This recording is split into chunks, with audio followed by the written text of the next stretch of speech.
22শে জানুয়ারি রামলালার প্রাণ প্রতিষ্ঠিত হয় অযোধ্যার রাম মন্দিরে।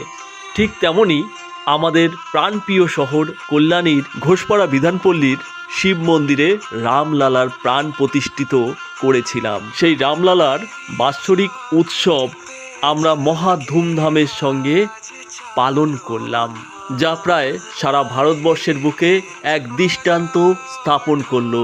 কয়েক হাজার মাটির প্রদীপ জ্বালিয়ে আমরা আলোকিত করলাম আমাদের গোটা অঞ্চল, যা এক কথায় অপূর্ব।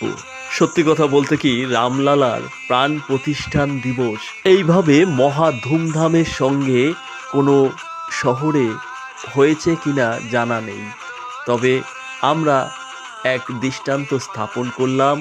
আমরা রামলালার প্রাণ প্রতিষ্ঠার বাৎসরিক অনুষ্ঠান পালন করলাম। প্রদীপের আলোয় আলোকিত হওয়ার পাশাপাশি আতশবাজির আলোর ছটায় ভরে উঠল আমাদের গোটা এলাকা। মহা ধুমধামের সঙ্গে রামলালার বাৎসরিক প্রাণ প্রতিষ্ঠান দিবস পালিত হলো। সেখানে যজ্ঞারতি থেকে আরম্ভ করে ভোগ প্রসাদ সব কিছুই নিবেদন করা হয়েছিল। আশা রাখি আগামী বছর আরও বড় করে রামলালার প্রাণ প্রতিষ্ঠান উৎসব পালন করব।